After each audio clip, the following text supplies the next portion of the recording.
সময়ে সময়ে আমাৰ কেন্দ্ৰীয় নেতৃত্বই পৰ্যবেক্ষণ কৰি আছে, যিহেতুকে ২৬ৰ যুঁজখন এক আকৰ্ষণীয় যুঁজ হ'ব। ৰাইজ অতিষ্ঠ হৈছে, আমিও আশাবাদী। আমাৰ মাননীয় সভাপতি শ্ৰী গৌৰৱ গগৈদেৱৰ নেতৃত্বত অসমত চৰকাৰ ২৬ত গঠন হ'ব আৰু অসমত যি বিভীষিকাময় পৰিস্থিতি হৈছে তাৰ পৰা অসম ৰাইজ মুক্ত হ'ব।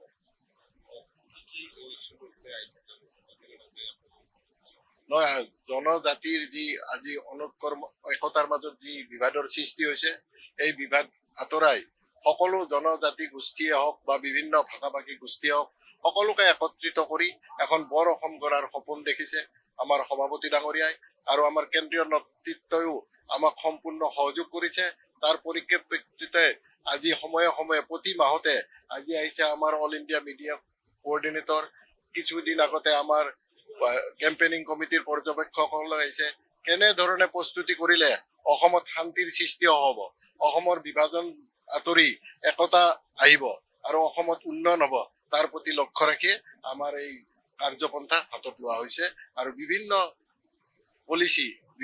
পলিচি আমাৰ অলৰেডি ইতিমধ্যে গঠন কৰা হৈছে।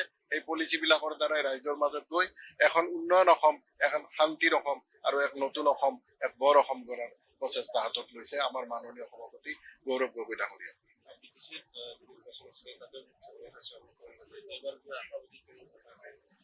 BTCৰ নিৰ্বাচনটো আপোনালোকে জানে, আমাৰ বিগত যেতিয়া ৰাজ্যত আৰু কেন্দ্ৰত চৰকাৰ আছিল, তেতিয়া BPFৰ লগত আমাৰ এলায়েন্স আছিলে। সেই সময়ৰ পৰাই আমাৰ কিছু কংগ্ৰেছ কৰ্মী বিভিন্ন দলত কিশোৰিত হৈ বিলীন হৈ গ'ল। তেওঁলোকৰ এতিয়া তেওঁলোকৰ যি সতি সন্ততি বা নৱপ্ৰজন্ম, তেওঁলোকে বুজিছে যে কংগ্ৰেছৰ দ্বাৰাই অসমত হওক ভাৰতত হওক শান্তিৰ পৰিৱেশ সৃষ্টি হ'ব আৰু উন্নয়ন হ'ব। সেইকাৰণে তেওঁলোক আগবাঢ়ি আহিছে আৰু তাৰে ফলস্বৰূপে আমি BTC ইলেকশ্যনত আমি সক্ষম হৈছিলো। প্ৰতিটো চিটতে ইলেকশ্যন খেলাৰ কাৰণে প্ৰতিটো ঠাইতে আমি প্ৰাৰ্থী দিছিলো, আৰু যদিও আমি জয় লাভ কৰিব পৰা নাই, কিন্তু ভোট আমাৰ বাঢ়িছে। আজি দেখিছে ডিলিমিটেশ্যন হোৱাৰ পিছৰে পৰা গোৰেশ্বৰ সমষ্টিত সাংগঠনিক দিশ বহু পৰিমাণে আগবাঢ়ি গৈছে। আপোনালোক সকলোৰে জ্ঞাত, এটা সময়ত গোৰেশ্বৰত কংগ্ৰেছ কৰ্মী বুলি ক'লে আগবাঢ়ি নাহে। কংগ্ৰেছত যিখিনি পুৰণা কৰ্মী আছে তেওঁলোকেও ভয় খাইছিলে, শংকিত হৈছিলে শাসক দলৰ পৰা। এতিয়া সকলোৱে আগবাঢ়ি আহিছে যে পৰিৱৰ্তন লাগে। তেওঁলোকে যি পৰিৱৰ্তনৰ ফুলজাৰি মাৰিছিলে সেই পৰিৱৰ্তন মিছা হ'ল। গতিকে সঁচা পৰিৱৰ্তন বিচাৰি ৰাইজে কংগ্ৰেছৰ সমৰ্থক হিচাপে, কংগ্ৰেছৰ দলীয় কৰ্মী হিচাপে কাম কৰিবলৈ আগবাঢ়ি আহিছে।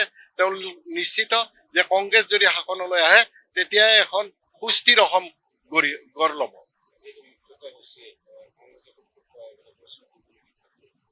কংগ্ৰেছে ইতিমধ্যে স্পষ্টভাৱে আগতেও কৈছে, দলীয় ফালে আমাৰ মাননীয় সভাপতি ডাঙৰীয়াই দলৰ কৰ্মীবিলাকক ইয়াতে আগতে খবৰ দি পঠিয়াইছে।